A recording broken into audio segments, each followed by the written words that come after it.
Good evening. I'm I'm Dr. Johnson, the superintendent of Bedford City School District, and I just wanted to take this opportunity to thank you all for either coming out or joining us online tonight for this very important presentation. I was speaking to some individuals a little bit earlier. I mean, it's sad that this is a topic that we need to discuss, but I do appreciate your time and dedication for joining us to talk about something that is so important.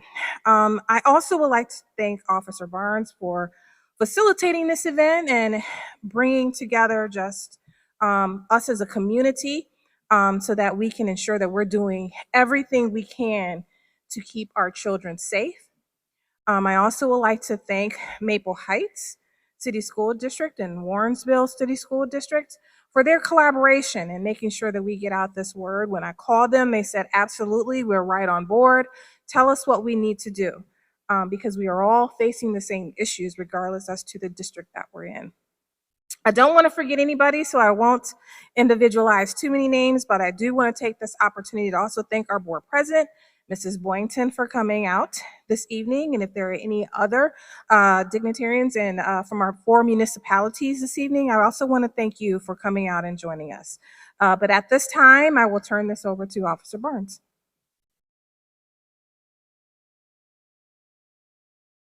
Good evening. I want to thank everyone for coming tonight, whether you're here in person or at home watching. The purpose of tonight is to spread awareness of the dangers our children are facing in this world of technology. As if it weren't though, we had enough to keep our children safe from. Now we have another thing to add to our list. Cyber crimes are continuing to increase, and that's statistically proven. There are scams, bullying, sexting, and now sextortion. Tonight's going to contain a lot of heavy material, but I hope you leave with something today, and that's more knowledge, understanding the increase in crimes, the increase in occurring, and how to proceed if you or your child become a victim. Tonight we have Tim and Timea Woods here to talk about their foundation and their son's name, James Woods. Following that, we have Ohio ICAC agent Emily Welka doing a presentation. Once she's done, we will be answering any parent questions that you guys may have. So at this time, I'll turn it over to Tim and Timea Woods.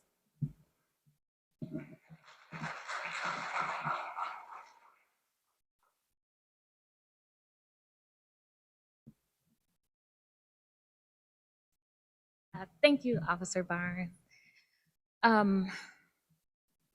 We like to start and really try to make things interactive, and we want to see what all you all know. So our first question is, who knows about sextortion? Who truly knows what sextortion is? Okay. When did you all find out?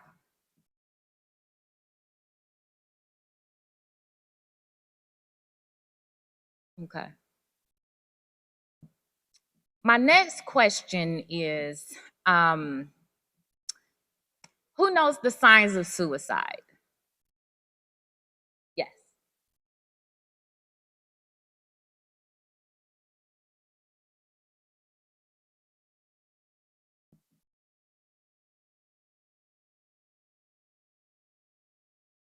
Okay. Anyone else know some signs of suicide? Yes. Withdrawn. Anyone else? Yes, ma'am. Mm-hmm. Okay. Okay. All right.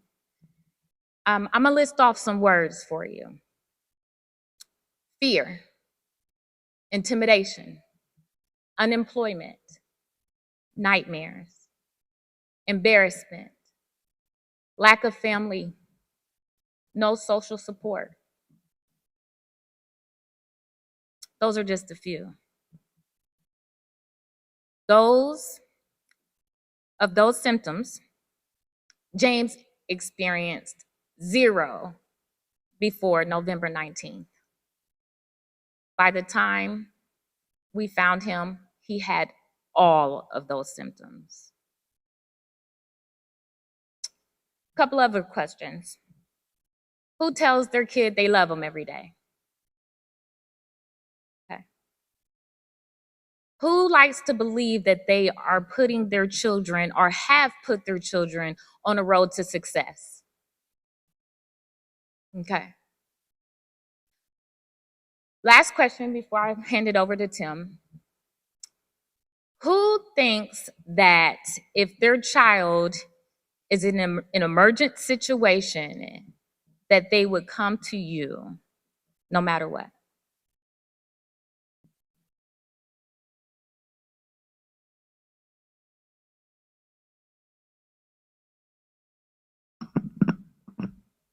Good evening.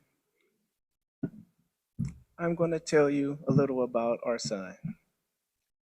James Timothy Woods was born on July 23rd of 2005. He was our first child together. So he was our pride and joy. It was the happiest day of my life.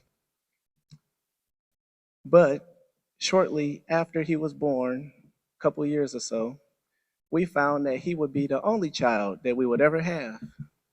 So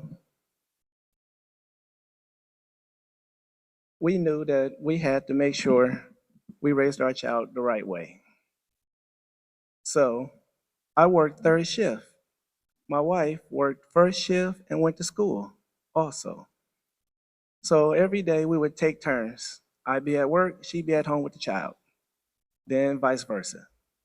We did this for a number of years to make sure that we provided the things that every child needs: food, clothing, home. We made sure that we got him all the toys he liked, little things here and there. But we did what most parents do. We also made sure that he had a large family and he knew all of them.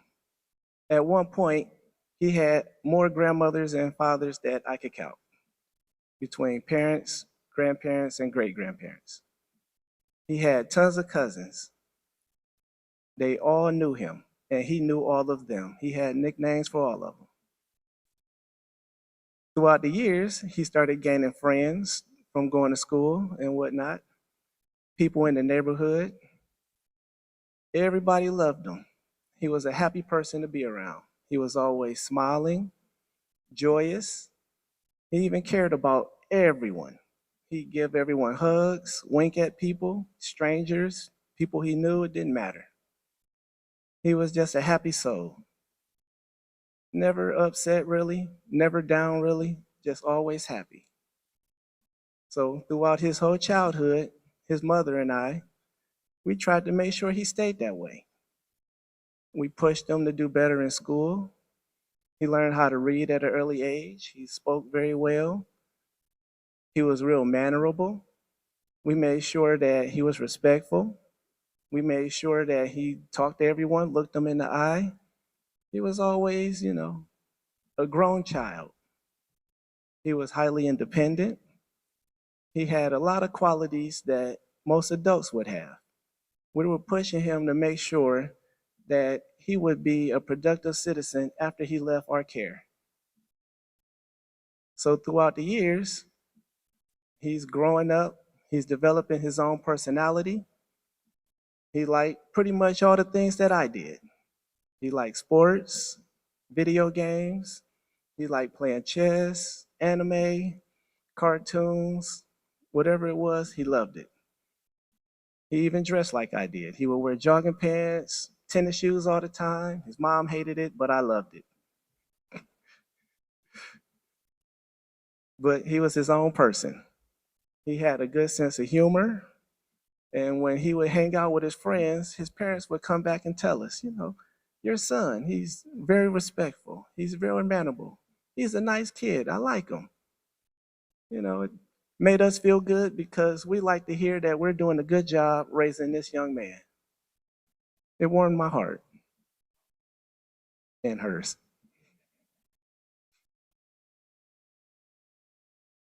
As he got to high school, he started participating in sports. He had a choice. He could have got a job, but he'd rather do sports. So we said, okay. He did basketball, he did outdoor track. He loved them. Turned out he loved running so much, he also joined the cross country team. I wouldn't have, but he did. So there he is, running all year round. COVID came and took away half of his track season, or his whole track season, but half of his eligibility for his ninth grade year. 10th grade came, he had fun. 11th grade came, he had fun. 12th grade came, he had fun.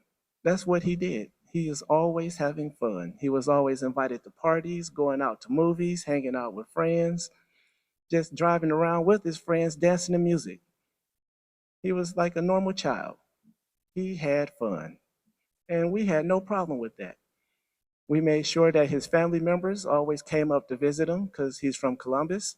So we would drive down, grab his friends, grab his family, and they would hang out for weeks at a time, sometimes a whole month or so. And then we'd drop him off down there and he'd do the same again. We made sure he always had the people he loved and the people that loved him around him. We tried to make sure we gave him everything, nothing but love. But turns out everyone doesn't love everyone. My wife and I go bowling every Friday for I don't know how many years. It's what we do. James, 17 years old, he doesn't go with us. He stays at home, which is fine. He got the dogs to keep him company. He got video games to play. He got food. And if he wanted, he had a car. He could drive out and go get food or hang out with his friends still. It's what he did. November 19th turned out to be a day that we will always remember.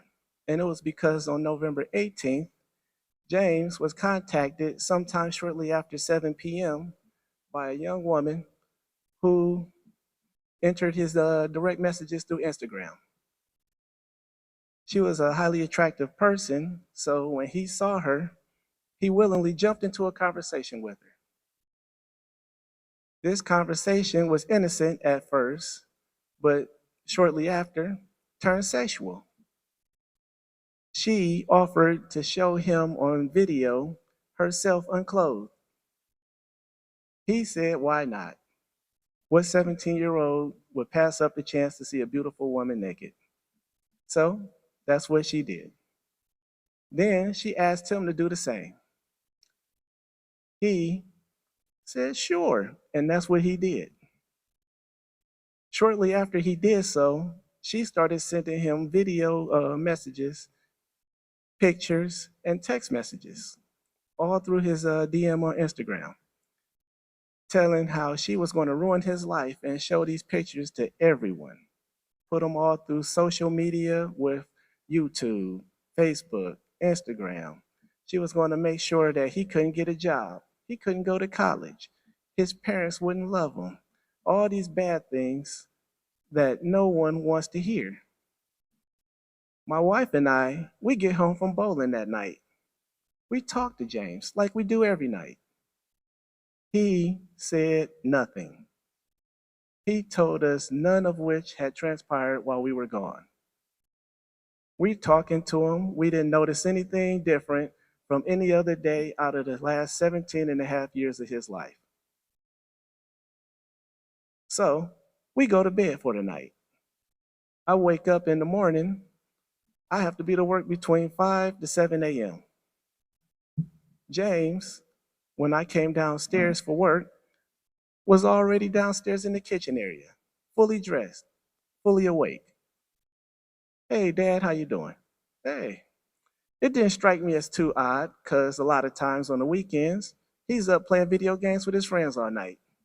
There's been times where I wake up for work and I have to tell him to go to bed. So I didn't think too much of it. But that day, he had somewhere to be. He and his mother were going to a college fair. They were checking out colleges so that he could have his future set.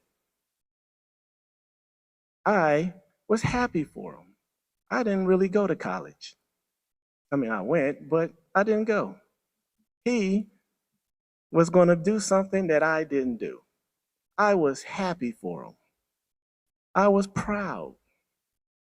I had a talk with him before I left for work, and I felt like we had a good talk. We gave each other a high five, a smile, told him a few more words, and I left for work.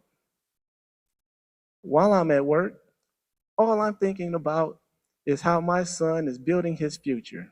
He's growing into a man. He's going to be a better person than I was. That was my one wish since the day he was born.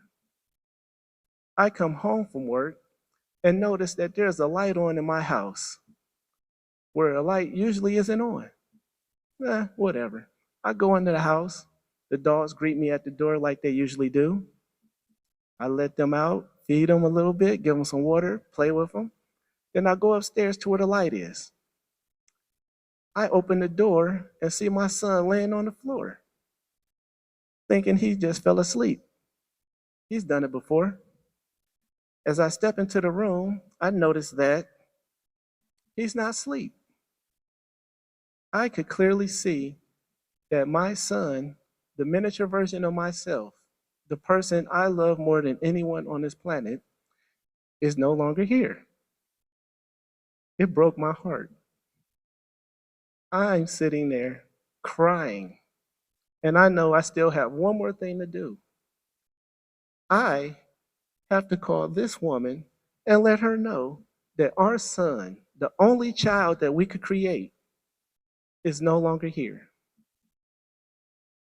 November 19th, 2022, turned out to be the worst day of my life.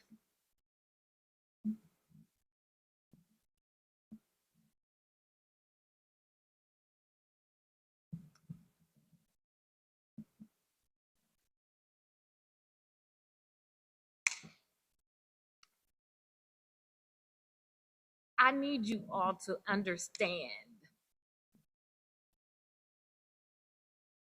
what sextortion really, really does. How people target our children. They sent our son 200 messages in 19 and a half hours. 200!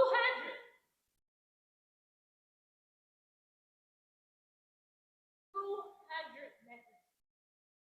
You understand what that does to someone, especially after you make a mistake. Can you imagine that? Can you imagine you realize you made the wrong choice, and then you have multiple people telling you you're worthless, you're nothing, I'll make your life a living hell. Do you understand how horrible that is? And that's what my son, that's what he endured. For 19 and a half hours, they told him he would be a pedophile, that he would be going to jail, that his mother would never love him anymore, that his father would never love him. You better give me my money. He said, I can't, I'm with my mom. We was at the college fair. Get away from her now. Tribal isolation. They are professional con artists, and I need you guys to understand we have to start communicating with our children. And you have the privilege now. You all have the privilege to not only teach your children, but to spread the message. I got to learn what sextortion was on November 19, 2022 at 6:40 p.m. My son was supposed to be doing great things. May 23rd, 2023, he was supposed to be graduating. He's not here.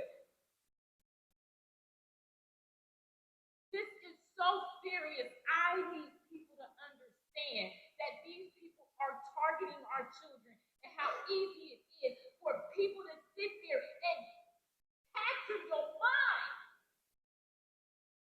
We all make mistakes. But you know the difference between all of us? We didn't have the cell phone, and we didn't have people getting in our ear over and over and over and over again.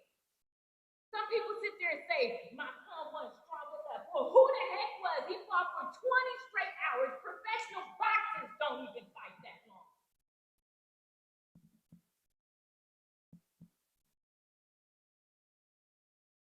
They just want money. And they don't care whose life they destroy. They do not care that I wake up and my husband wakes up with a constant reminder that we don't have a child, that everything we did is not here.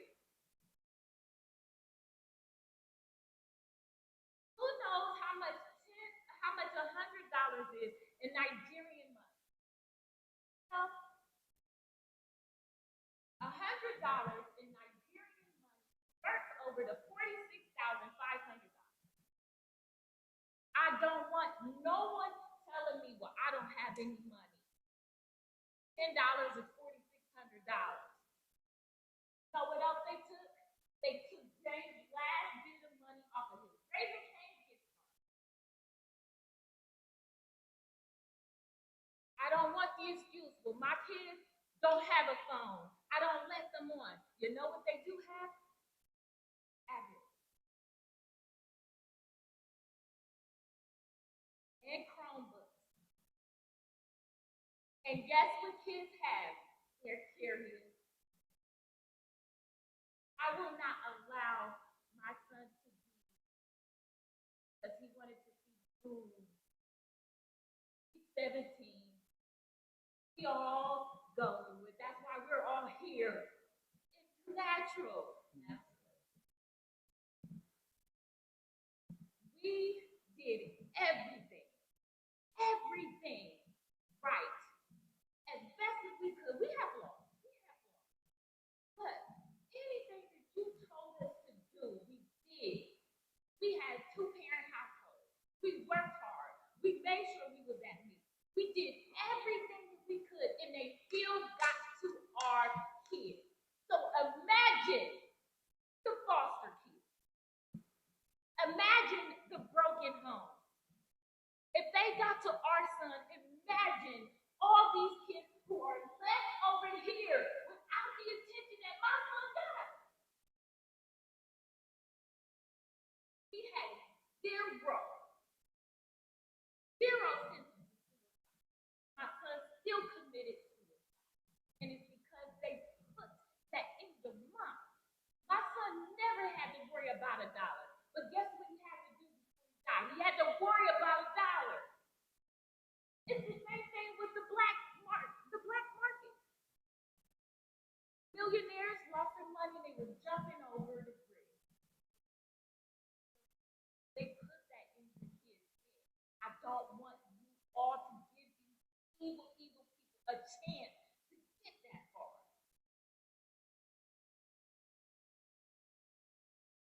I don't want no one in here joining the group that my husband and I are on.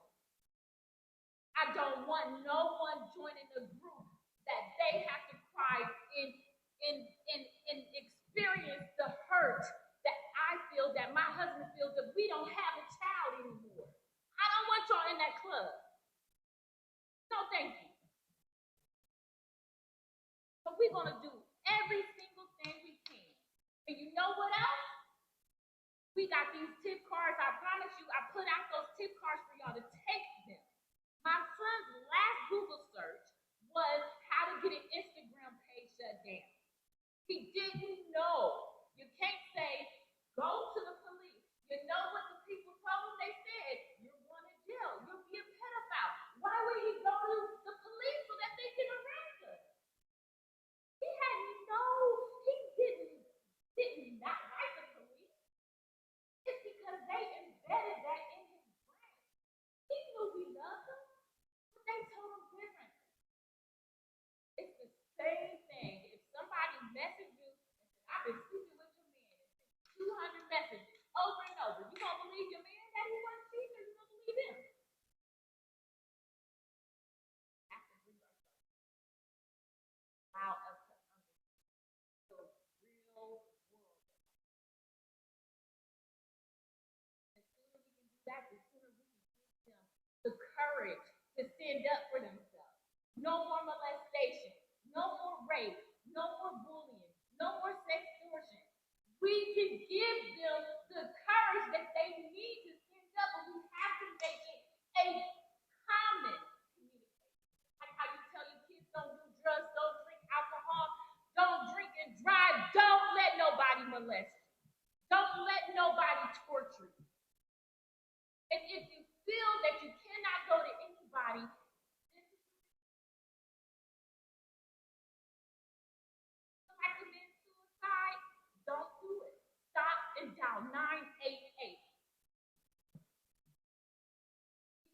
be able to love our kids through their mistakes. And I can't do that. I cannot love James Timothy Woods through his mistake.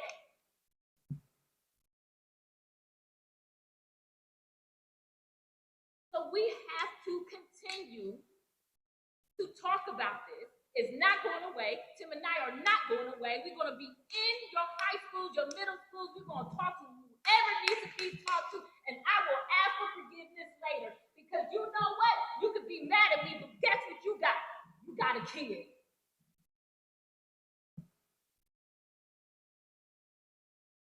We got to stand together, and we got to create the largest circle ever. Because these people over in Africa, my son's murderers, they have no risk, high reward. All that money I told y'all about they swimming in, guess what? They still living their life freely. Gotta protect our children.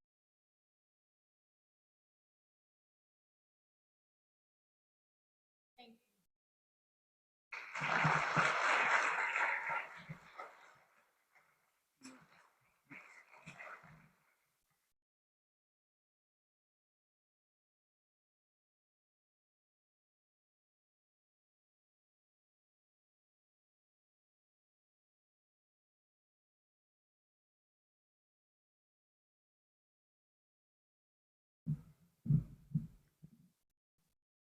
Good evening, everyone. My name is Fallon Radigan, and I am the director of the Internet Crimes Against Children Task Force. And I just want to say, I met Mr. and Mrs. Woods when I was walking in this evening, and the strength that you guys have, it's phenomenal what you're doing. And I think you should be applauded for what you're doing, because your son is not the only one that is affected by this. And as a prosecutor, our kids are killing themselves over instances like this. They're getting bullied, they're harming themselves. I had a case about a year and a half ago. It took 2 years for the person that was extorting kids. 2 years these kids suffered, and they kept sending pictures and videos because he was going to go to the police. And we need to educate our children about what is going on here. And we need people to listen, because our task force goes out and talks to people all the time, but we don't have a platform that people are going to listen. And so I thank you, Mr. and Mrs. Woods, because you're helping with that. So I am one of 3 prosecutors that focus on the Internet Crimes Against Children Task Force. So our rise in sextortion cases is going up at a pretty steady level, and on top of the other cases where our children are being victimized on the internet. Photos, everything you name it, they are being victimized, and we do need to do something about it. And this is what our presentation is specifically speaking about: sextortion. So I'm going to turn it over to our commander, David Fateri, and our public relations officer, Emily Welka.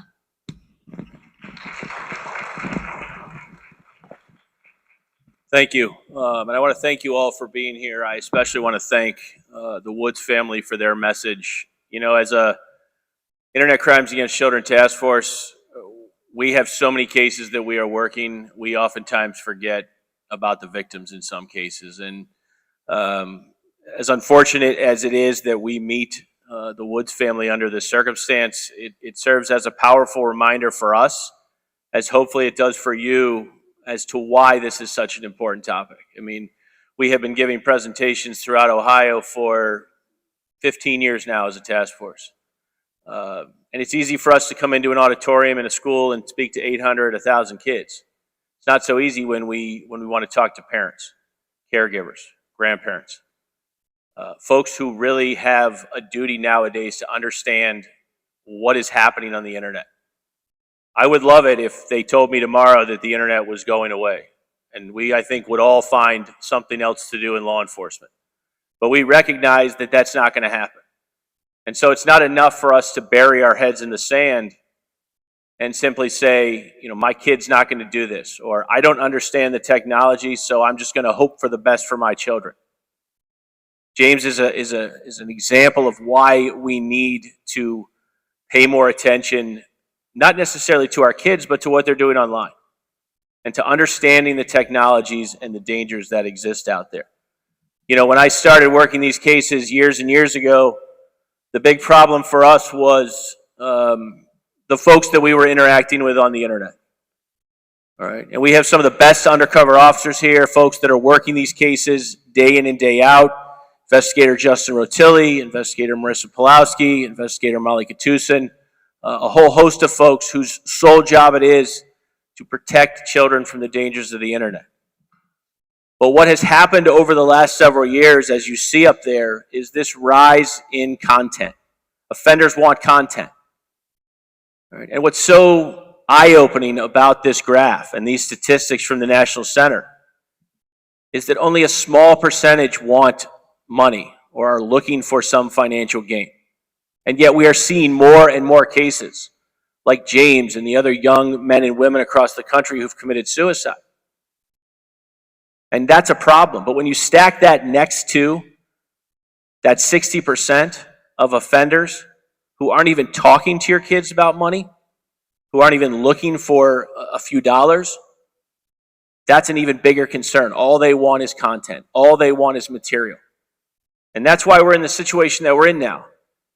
Because Emily will tell you that she has come into auditoriums like this where kids have said, "What's the big deal?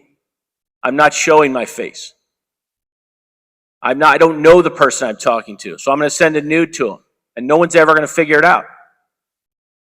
The child exploitation material that we used to find was created by offenders who had the ability to go hands-on with victims. And unfortunately, now we're dealing with kids who are creating that material.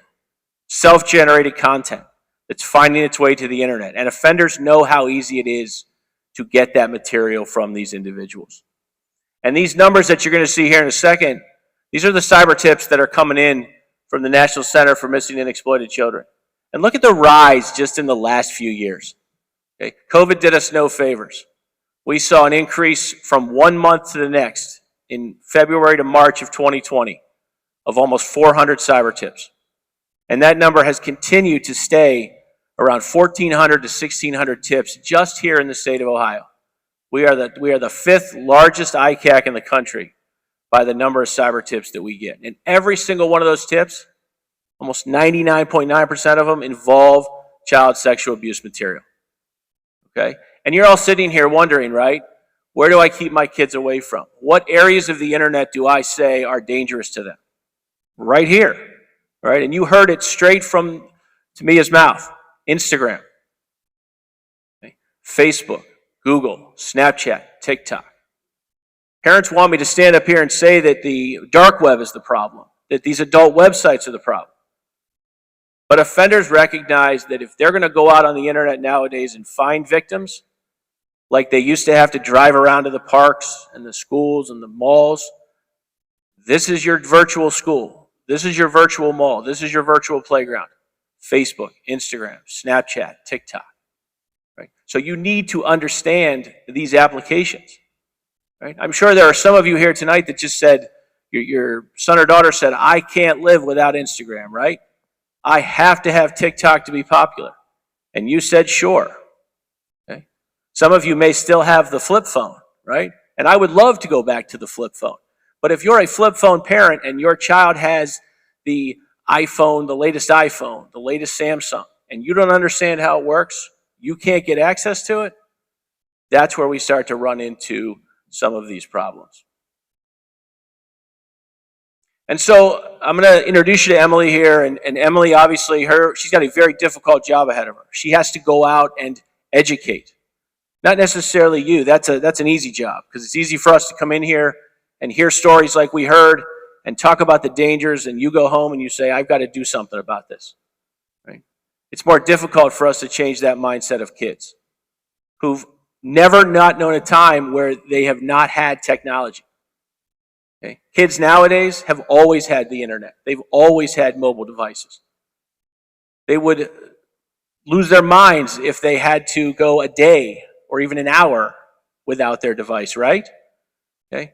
And that's a mindset that we have to change. And we have to change this mindset also that sharing nude photos is not a big deal, that talking to strangers online is not a big deal, because that's where the majority of our problems begin.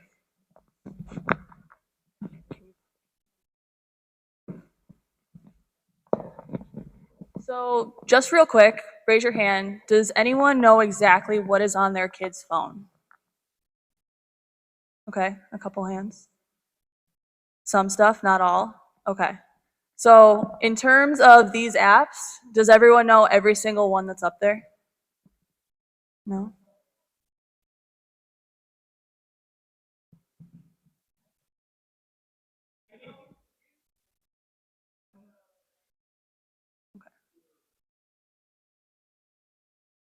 All right, so I don't mean to expose you guys, but just kind of really recognizing like how big social media really is. Like Dave was saying, it's super easy to give your kids a phone and like, yes, monitor the content, but how well are you monitoring that? Like there's 8 apps on that screen and there's probably countless more on your kid's phone. So it's not just having those conversations, but it's really educating yourself on what is out there, knowing what these apps do, knowing, can you message other people? What is the content that's being put out there? How is Instagram different from TikTok and so on? Someone said Facebook, but Facebook's not up there, right? Why is that? That's a nice way to say it, right? People say they open, and you feel comfortable because you understand Facebook. Now you need to understand Instagram and TikTok, Snapchat. I know some of you have TikTok, probably, right? Are you embarrassing your kids yet, making videos? All right, greatest way to embarrass your kids, get a TikTok account, start making some videos.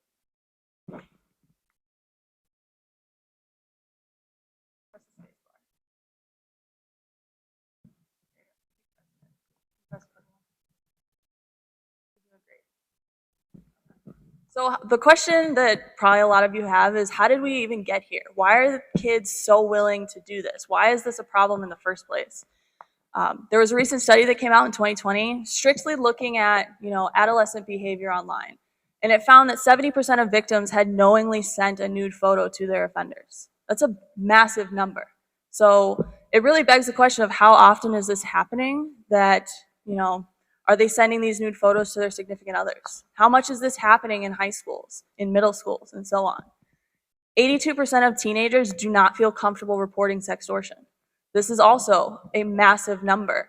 So like Mr. and Mrs. Wood said, the biggest thing that you guys can do is to talk about it. Make it a common conversation that you have around, what do you do if you end up in this situation?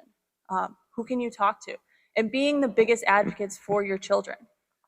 And then lastly, offenders are using ruses. They're not going to, come up to kids on social media and say, hey, I'm 60 years old, let's talk about anything under the sun. They're using these ruses. They're gaining the trust of your children by creating these fictitious accounts, showing them pictures that they want to see. So these children, like teenagers, kids, they're not going on social media to use it poorly. But there are so many different factors that exist that is putting them at risk. We all understand how to create an account, right? We know how easy it is. Hopefully you're not naive enough to believe that your child only has one Instagram, one Snapchat, one TikTok. We know how easy it is, and that's where these offenders really leverage the power of the internet. Like how easy it is to go out. They're not portraying themselves as the 45-year-old registered sex offender from Bedford. They're going to steal your child's photos. They're going to take information from their account. They're going to look for commonality, establish those relationships, start that grooming process. Our officers will tell you how easy it is for them to start conversations with offenders. Those offenders believe that they're talking to minor children. That's why the internet is such a tool that it is for this grooming process. Offenders, as we heard, who are halfway across the world, only want a few dollars. If they're getting that from 10 or 12 or 100 victims a day, about why they continue. And the problem also stems from the conversation that we've been having for years surrounding nude photos. Like, kids have been told that you send a nude photo, you're going to get in trouble. You're going to get in trouble with the police, your parents, and so on. Now it's more about changing that conversation, saying that you are a resource for them. Like, we all make mistakes. Just like that one photo and how we've had this conversation surrounding nude photos, that doesn't need to be the topic of conversation anymore. Like, yes, all of that is true to an extent. Putting those images online, it's not healthy, it's risky, and so on. But now the topic of conversation needs to be about how can we help you move forward? So sexting is obviously a cultural phenomenon. The top 2 articles are from Cosmopolitan and from Glamour, where people would assume that there would be articles about sexting. But that bottom one is from WebMD, and it's about how to sex safely.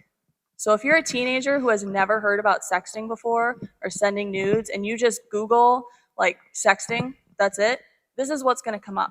And it's reinforcing that idea that it's okay to do it, it's okay to send these pictures, there's not risks, you can do it safely, and so on.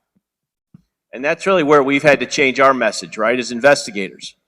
Because for years we would go out and we would talk to kids about the dangers of it from a felony standpoint, from the standpoint that, juvenile court could label you a registered sex offender, until we realized how prevalent this was of a problem.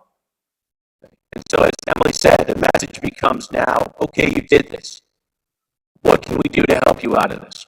What can we do to make you realize, and your parents realize, that this is not a problem that is solved by self-harm or suicide? And I get it, that's a huge hurdle to get over for a child.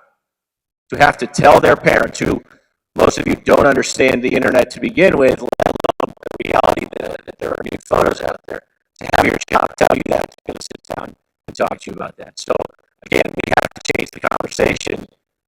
But as you see from up here, one of our bigger problems is just this mindset, this cultural mindset.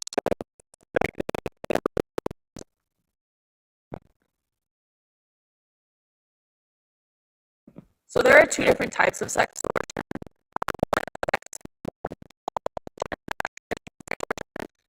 There's the demand for more photos, more videos, in order to keep the original ones private.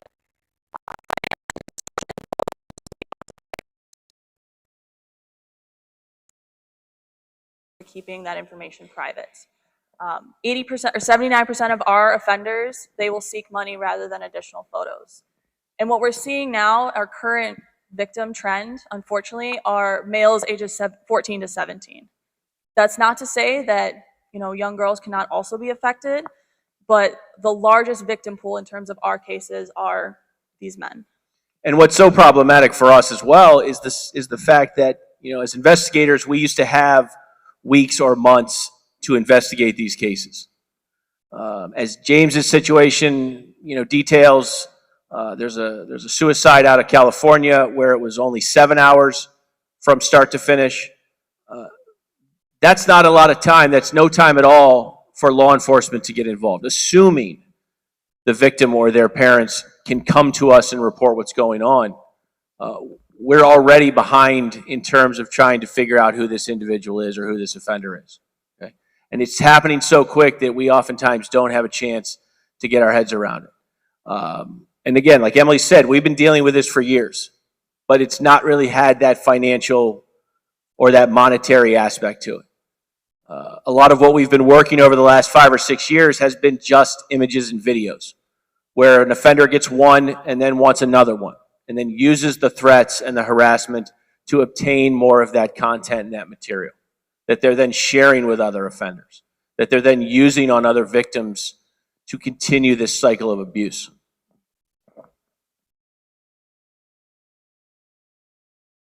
So what to do if you encounter sextortion? Your kids come to you, they say, hey, I did this, what do I do next? In terms of victim services, urgency is key. Report it immediately, whether it's contacting ICAC, contacting local police. You want to report things as soon as you become aware of them. Like we've been saying, mindset is everything. Victim shaming is not the goal. It's being a resource for your kids, being an advocate for your kids. Screenshot the chats, screenshot everything that you see. This is evidence that you can hand over. This can come in the form of a NCMEC cyber tip, so those numbers that we showed you earlier in terms of cyber tip. This allows you to put in all the information surrounding the incident and allows them to investigate from there. In terms of what to look for offender details, anything on their social media is super important. So a username, what does their profile page look like? Screenshot that, save that. Screenshot the chats, like I said. Ask your child what questions about that could be potentially identifying for the offender. And again, we have flipped the script on how we approach these now. All right.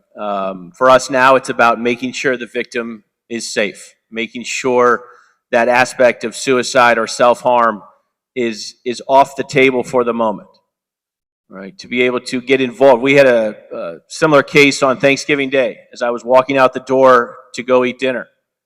And it was a priority one. It came in. It had a number for this victim. And so in a strange sort of approach to this, I just picked up my phone and I called the victim, which is not something we normally do. Now, he didn't answer, so I ended up texting him, and I said, I know something happened last night. I know this is going to sound very strange to you, but I need you to call me. And sure enough, about a half hour later, he called. He was with a friend, but he still said, I don't want my parents to know about this. And I said, I respect that, but I need you to tell them, okay? Because I guarantee you they have no idea what's going on. And thankfully enough, the young man that was sitting, I can only imagine was sitting right there with his friend, texted the father and said, hey, you know, so-and-so is on the phone with a cop. You need to call him. And that's exactly what the dad did. The dad called his son. The son fessed up to it, and then the dad ended up calling me. And so it was a relief in a sense to be able to connect and at least advise the family what was going on. Because, you know, it wasn't so much about gathering details of the offender or figuring out who did this, more so that it was about identifying the victim and providing the services that are necessary there, all right? Now, a word of caution, right, as we talk about offenders for a second here. Please don't, if you get your children out of a situation, please do not take over their account. Please do not chat as them, all right? One of the things that we have found is that no amount of conversation, coaxing, pleading with these offenders is going to make any difference whatsoever. All right. And we've learned a lot from students who have fallen victim to this, those that have said, I don't believe you, I'm just going to stop talking to you. I could care less what you do with my photos. And they've blocked that user, they've stopped that conversation, and they've gotten out of it. Now, that's not every situation, obviously. But we've seen too many parents who say, give me the phone and I'm going to pose as you for the next 20 hours and we're going to figure this out. We're going to get to the bottom of this. We're going to identify who this offender is. That's not how it works. As you heard from the Woods, right? Almost all of these offenders are overseas. Almost all of them are working out of internet cafes that we're going to have a very difficult time tracking down. The FBI has been working it. HSI has been working it. It's been very difficult to track back to where these offenders are. So again, our focus has become more victim-centric, making sure that we can identify victims, identify those files, and potentially work to get folks out of harm's way. A resource for parents is the NCMEC Cyber Tip Line. Like I said, this is where you can report sextortion. So that is the link down below, report.cybertip.org.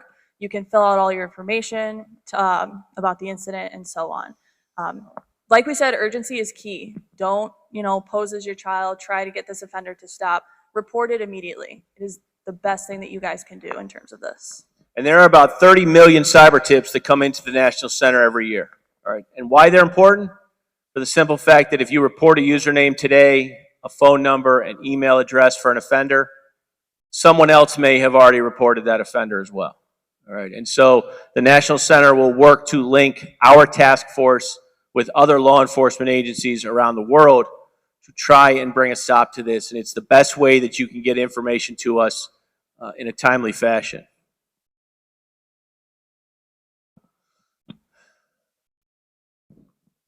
Again, I want to thank you for being here. Do we have time for questions, or is that what you wanted to do now? Or okay. I know that's a lot to go through, but like I said earlier, I want to take an opportunity to allow you to ask some questions or voice some concerns that you have, either for us or for the Woods family, or even to some of our investigators that are here as well. If we can provide some resources, please don't hesitate to ask.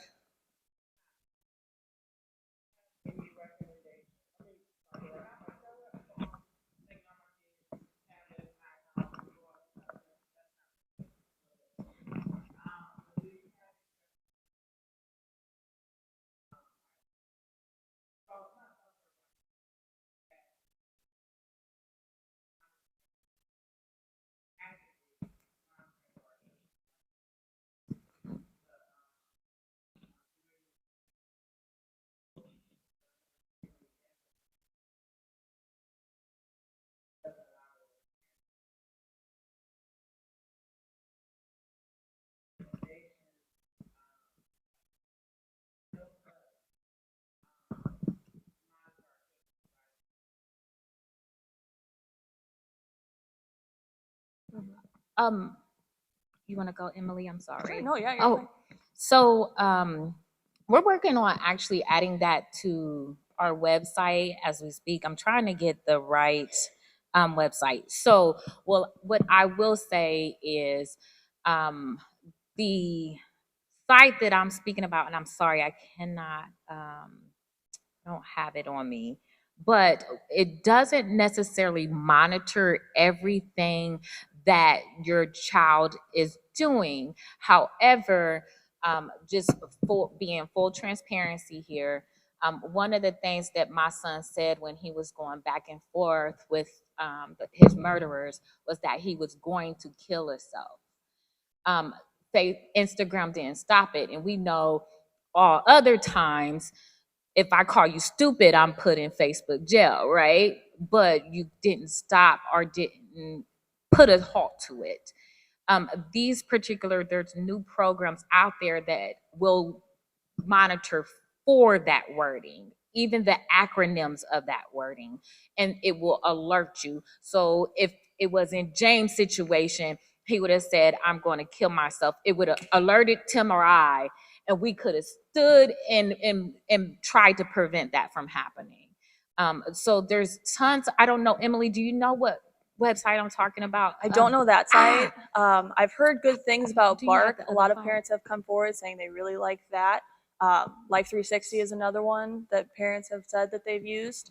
But just with these also, they're not foolproof. So yes, these apps can help a lot, but don't rely on them 100%. Yes. Apart from like actually looking at things. Yes. How many of you have kids, again, that have mobile devices?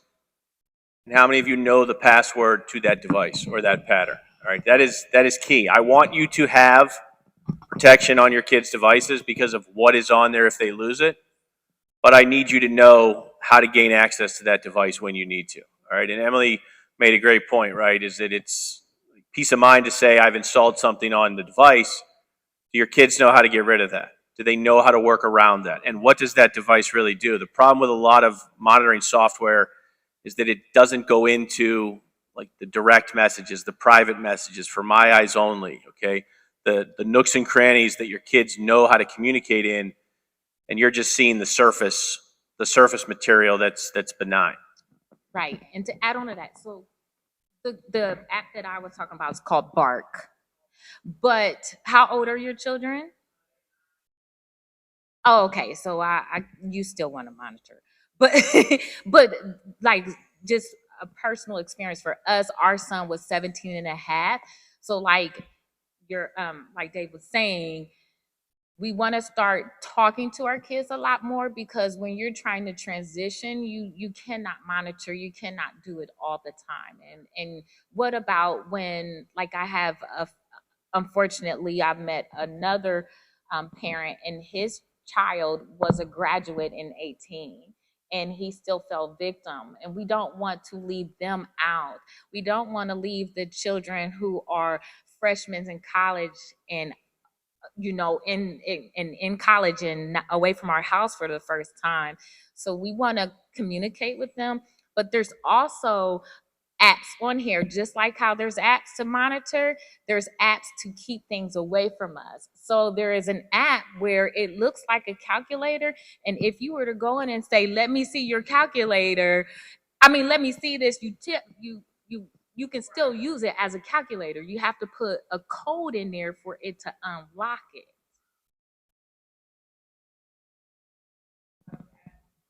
Oh, it's hundreds.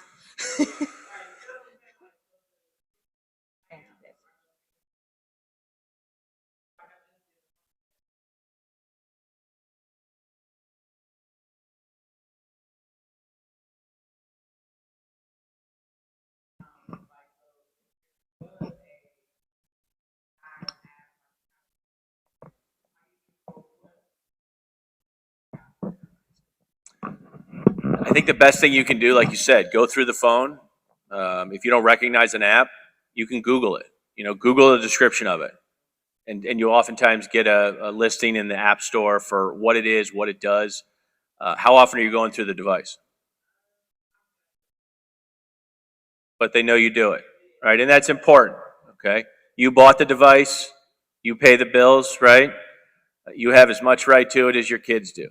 Okay, it's time to stop being their friend and start being that police officer when it comes to those mobile devices. Because I think when they know you're looking at it, when they know you have access to it, a little less likely to do something that they know you may find out about. However, I mean, in the story that we heard today, and in too many stories around the world, it only takes a few minutes, a few seconds, to send that nude photo, to start down this process. So again, it really starts with having those conversations, understanding what these apps are capable of, talking to your kids about, hey, you did this. It's not the end of the world. Let's try and work through this.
And to me, I used a phrase there a second ago, don't talk to strangers. Right? The problem with that is most kids don't view the people that they're associating with on the internet as strangers.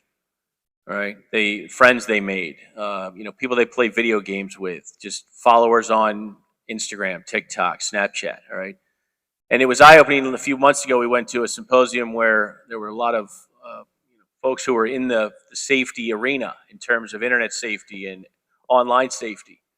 And someone said, we talk about the dangers of the internet, but for most kids, they don't see the danger side. They go through life online 23 and a half hours a day, almost 24 hours a day with no issues whatsoever. And then we come in and we talk about how dangerous it is out there. And that's not the reality of what they're involved in most times. All right. So again, we need to change our message in terms of, some of the things that we've been doing.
I don't know about research as far as why kids don't report, but I suspect it has a lot to do with just the large divide between what parents know and understand about technology and what kids are comfortable doing. I mean, I would have been the same way, and I've worked in this space for 16 years. I still would have probably reacted like a parent if my child came to me and said, I sent a nude photo to somebody. I'm not sure I would have been able to rationally process that in the moment. And I think that's why, we see a lot of parents react the way they do, but then also kids who decide, well, it's just easier to, kind of delete it or let it go or not say anything at all. And obviously that's where we can see that continued victimization. Okay, and then parents, raise your hand if you told your parents something. There's no one. We still got secrets. So there we go. Like, it's just normal. Like, a lot of the things they're doing is really normal, and we just have to correct them, and that's what we're here for as parents. They're going to make a mistake. They're going to do dumb stuff. But we got to be able to coach them out and say, hey, and provide them with options, because everybody doesn't know they have Dave and Emily in their back corner. Your 15-year-old doesn't know about Dave and Emily. We know about Dave and Emily. So what we need to do, now that you know who Dave and Emily is, you need to go back home and tell Chris about Dave and Emily. Missing that point sometimes. We're educating ourselves, but we're missing that education because we think that our child is going to come to us in an emergent situation, and a lot of times. And that's what I said earlier, right? Is like 2 years ago, we were telling kids in this auditorium, it's a felony to take a nude photo. It's another felony to send it. It's another felony to possess it on your device. Okay. Now we realize that was the wrong message, because if I heard that in school, the last thing I'm going to do when that happens is go home and tell mom and dad, hey, I'm a felon now, right? So that's where we've started to kind of change this conversation and sort of move the needle the other way, because we want kids. Kids are going to do this. That's a fact of life. They have phones. They take them into the bathroom. They get curious. Someone says, what's the big deal? And we go down that road. So we got to change that conversation.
Well said. Thank you.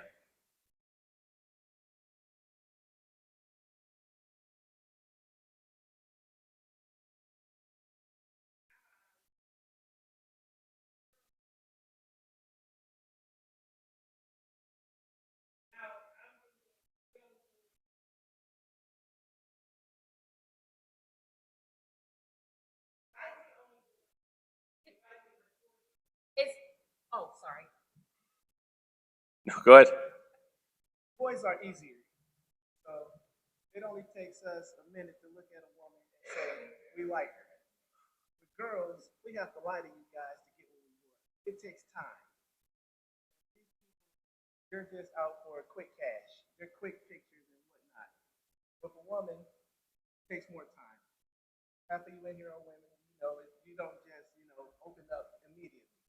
Guys, we're easy. I'm glad Tim answered that question. Okay, but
There are different societal pressures as well. I know I'm a little quieter. So, like, especially in high schools, for a girl to send a nude photo and it gets leaked, like, I'm going to be completely honest, there's a lot of language around there, such as, like, slut shaming. You know, it's just how society is. For men, a lot of the times, once they send that nude photo, it's a completely different mindset. So that's where I think a lot of this comes from, is that, well, yes, it does happen to girls, there's a lot of different language surrounding these things. So in order to get, girls to send these pictures, there's flattery involved, there's a lot more trust gaining, versus with men, it's just different.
yeah, I mean, it's just another place for this grooming to begin.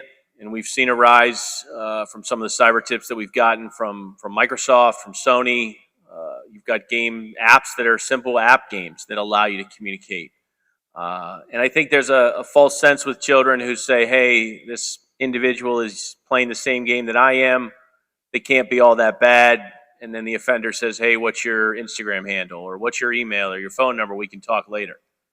And so the victim already goes into it believing, well, I met this person on Minecraft and they had a cute little character, and what's the big deal? So, unfortunately, we all grew up in a time where playing video games with someone else meant that person was sitting right next to you and you knew who they were.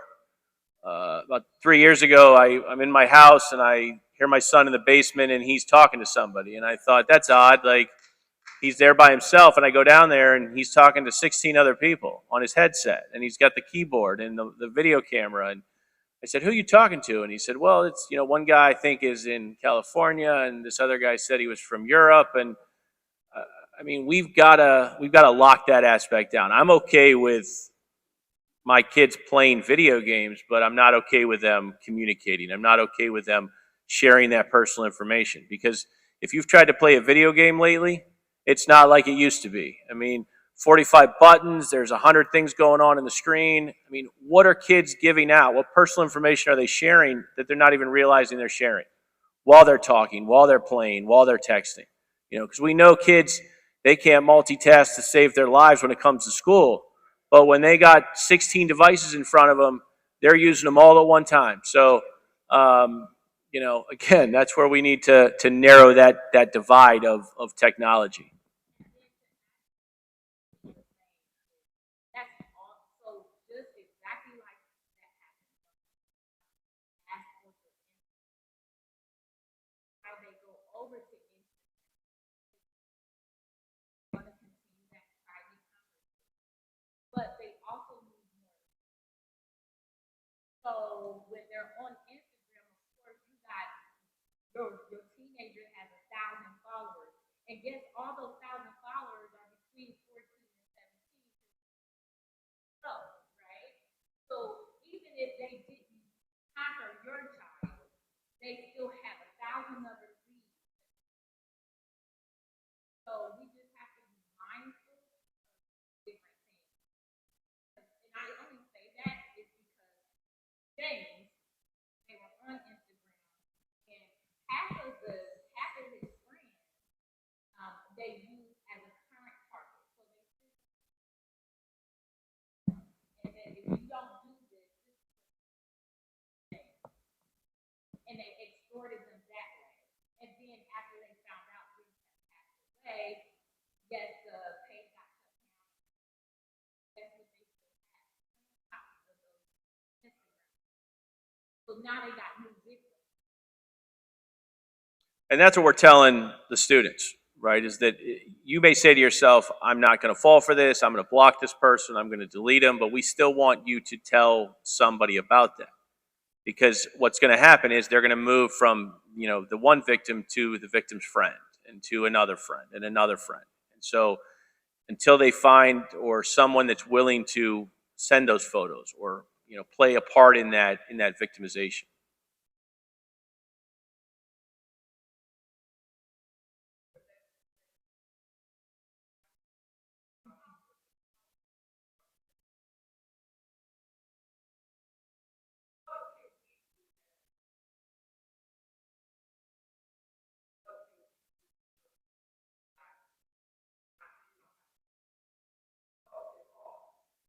Well, I think number one, we need to fill this auditorium the next time we do this. And that's been a problem for us for 15 years, right? Because we have communities who say, this isn't going to happen to my son.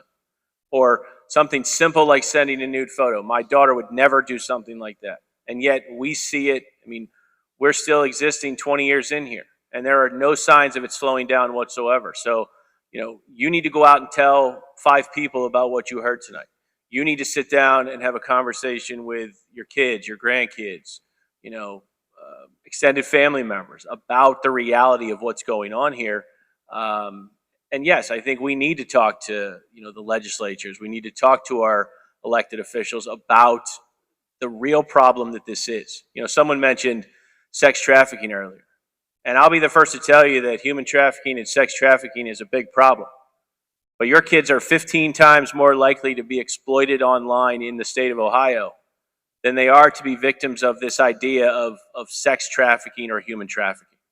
Okay, and those numbers bear that out. Those 16,000 cyber tips last year in Ohio all involved child exploitation.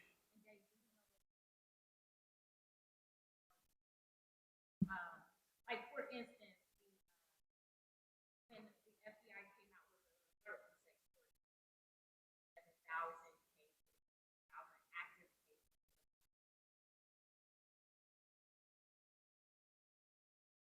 How many of that 1,000 represent overall? You have 60,000 that really did come forth and had the guts to. How many happened? Well, a lot of those, as I said earlier, are material cases. So an image or a video of child sexual abuse material. Someone who has possessed it, who's traded it, a child who has created it.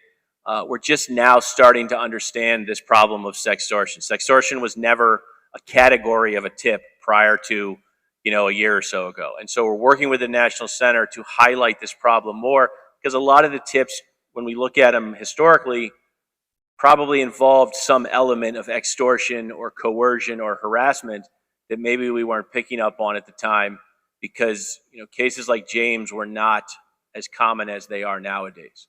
Um,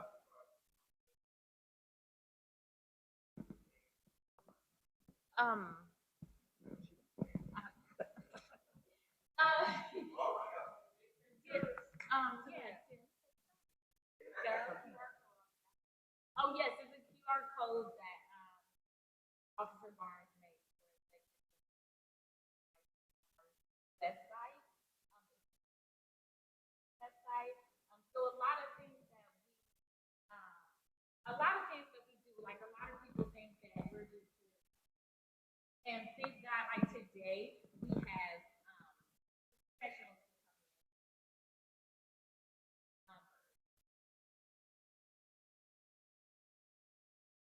But sometimes you don't have them. So we are here to, so if you will allow us to come and have a different message that is more for. I will tell you, talk to well over 4,000, 5,000 kids. And but which is a good thing. And what's a good and a bad thing about it is every time we talk, we have more than one child. I'm a victim of sex. I was thinking about, or I've been raped, or I've been molested. And so they will see, that's why I don't care if you see me cry, I don't care if you see me. I do whatever I need to do.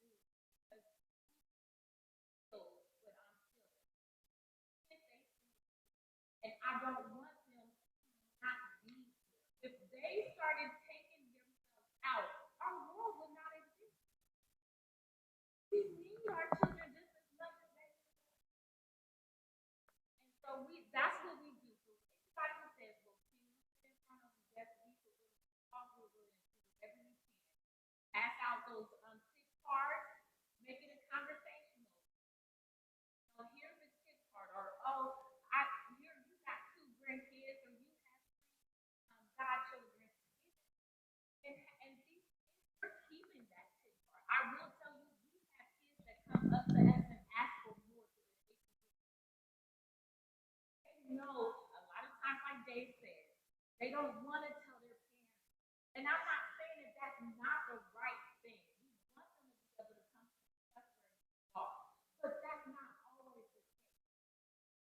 We have to make sure that we give them a chance.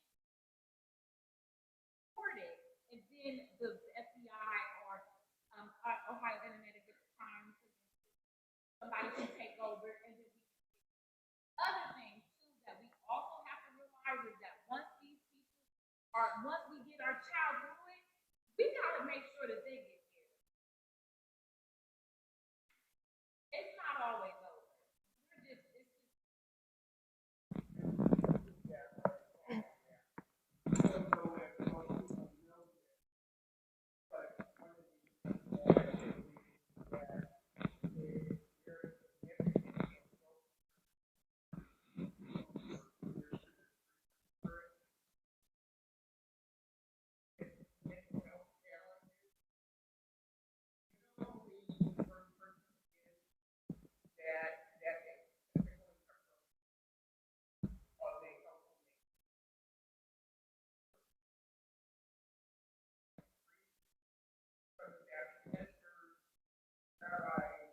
Hey, Mark, we're going to get back to that, okay? I'm going to kind of segue off of the therapy real quick because I do have Serena Creamer here.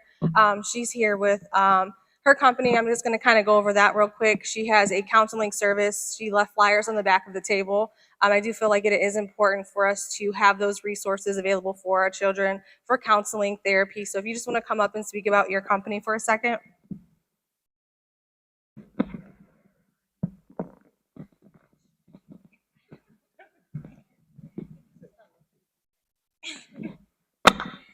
So thank you guys so much for having me here today. I am very thrilled to be able to come here and speak to you about therapy and about mental health. I know we are out of time, so I will try to go ahead and make this very, very quick. My name is Serena Creamer. I'm a clinical director with Simply Amazing Family Environment, which is a counseling agency where we provide individual therapy, family therapy, couples therapy. We also provide case management, and we have specific support groups solely for adolescents and also solely for adults. We really try to create a client-centered philosophy at my agency. And what we try to do is really focus on what are the goals and what are the needs of that individual client. Therapy, it can be versatile, where everyone who's coming is coming for a different issue. They have a different background, they have different demographics. So we solely focus on what that client needs. A lot of obstacles that I hear people tell me that they face when they have to even think about therapy or think about getting help is that misconception that therapy is for you have to be crazy to go to therapy. You're weak if you need therapy. You're weak if you need help. But really, it's so much strength to focus on yourself. It's so much strength to focus on your mental health. And it really takes a whole lot of strength to ask for help. I look at therapy as a way to recharge and to also forget that psychoeducation, because in today's world, we're faced with so many different issues. And even though I go to trainings all the time and events all the time and speak all the time, I'm always coming across a whole new issue that I didn't even know even existed. So coming to therapy, being able to talk to somebody, bringing your kids to therapy and allowing them to talk to somebody about what's going on, what it really does is it just expands your social circle, and it gives you another person that you can have to trust, where you're engaging in a safe environment, a non-judgmental environment. You're able to really be able to open up and talk about what it is that you need to talk about, without getting blamed, without getting rejected, without getting judged, and also without getting cut off. I don't know if anyone else has experience where they went and talked to somebody for help and they cut them off, didn't allow them to fully speak, they blamed them, or they made it about themselves. Oh, I had that same thing happen to me. Now you're not even able to really process your thoughts and your emotions. So coming to therapy creates that safe environment for you to really be able to process what it is you're going through, identify what your emotions are, identify what your trauma is, whether it's generational or whether it's something present today.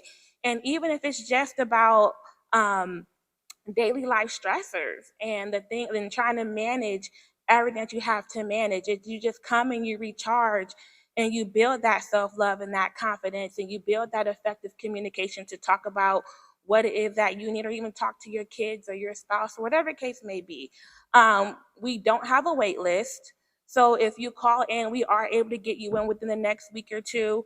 That's been very, very, very important to me, because a lot of clients who call us for help, they get relieved that we can get them in so quickly, because they're like, well, the wait list for another agency was 6 months, it was 7 months.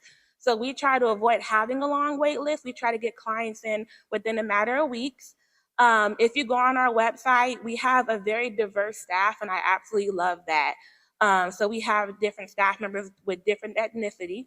You can see their profile, and they have a bio, and their bio talks about what their education is, what their specialty is, what their experience is, how many years of experience they've had. So you're able to really read upon every single therapist that we do have, and you choose who you want to work with. And I think that that's so helpful to be able to have that option to request a particular therapist. But on the brochure, it has our email address. We have 2 locations in Streetsboro and in Fairlawn. We also have our address, our phone numbers, a way to email us, and also our website where you can also get information about all of our support groups and our services in general. And then you can just give us a call at either location and you can speak to whoever answers the phone. Most likely it's the administrative assistant, but a lot of times I answer the phone as well, just depending on what the need is and just to be able to provide as much help as I possibly can. But you do have that as a resource to be able to come and seek services or just seek support. So I do just encourage you to use us if you need us.